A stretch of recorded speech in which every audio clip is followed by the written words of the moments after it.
Hello Lions, and welcome back to our first Den meeting here in March. I'm your Den leader Sheldon. Let's go ahead and rise for our Pledge of Allegiance, Scout Oath, and Scout Law. All right. Scout salute. Please join me in the Pledge of Allegiance. I pledge allegiance to the flag of the United States of America and to the republic for which it stands, one nation under God, indivisible, with liberty and justice for all. 2. Please join me in the Scout sign and repeat the Scout Oath. On my honor, I will do my best to do my duty to God and my country and to obey the Scout law, to help other people at all times, to keep myself physically strong, mentally awake, and morally straight. Please join me in the Scout law.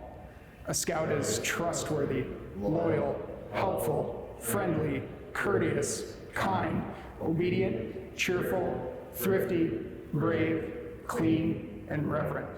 2. Hey Lions, I was looking at my AirPods here a little bit, and I was noticing that when I lift it up, it clicks really tight. It's hard to open. I wonder what's inside of there. I think it's called magnets are inside of there. But I do know an awesome scientist that knows a lot more about magnets than I do. His name is Ernest. Let's go check out what Ernest is doing, and maybe he can help us explain how magnets work. Let's go check that out.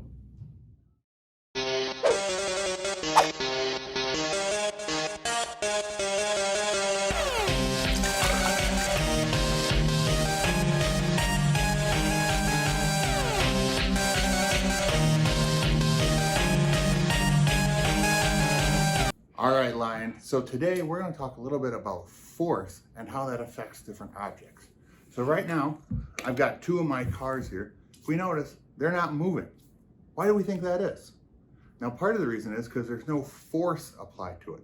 And a force, if I push the car, that's going to help it start to move. And if we notice, one of these cars doesn't have any wheels. And if I push this one, it really doesn't move a whole lot. And once I stop pushing, it kind of stops right away.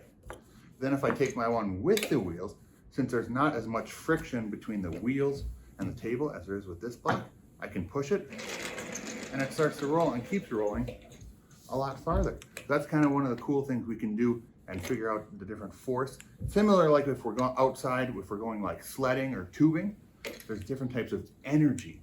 So when a car is kind of up on a hill or when we're at the top of a hill, there's a lot of what we call potential energy. And as we start sliding down, that turns into a different kind of energy, and that allows us to kind of move. All right, so now we're gonna do a couple other cool things with our cars to see how different forces also affect how cars move. Okay. All right, Lions, so now let's talk a little bit about magnets. So when we think of magnets, sometimes we think about them like maybe we have magnets on our fridge that kind of hold stuff up, but we also see magnets used a lot in our everyday life. For one example, they use them at hospitals a lot for different machines that allow us to see like x-rays and different stuff to allow us to see what's going on inside our body. And so magnets are really, really cool things. So they've got two kind of sides if we think about them. They've got what's called a north pole and then a south pole. And if we put magnets together, sometimes they snap together like that. And there are other times where if we flip them around, sometimes they actually push away from each other. So right now I'm pushing pretty hard, but I can't get them to touch. One of the other cool things we can do with magnets is sometimes, if we're really careful, we can actually get one magnet to follow the other one. Let's see if we can get it to work. Look at that, I can get it to walk right along. Sometimes they fall over, and that's okay. But if we're really careful, we can move along, and sometimes they catch up, just like that. Those are some of the cool things that magnets can do. And they're really, really important. And they also work with forces. And we're gonna do another example of how we can use those magnets to move different objects when we put a magnet onto something. So let's go see what we can do. All right, Lions. So we talked a little bit about a car.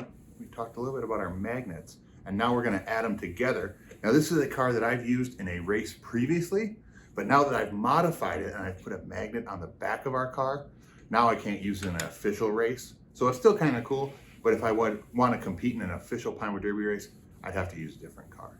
So now we notice this is one of the ways we can use magnets to move stuff as well.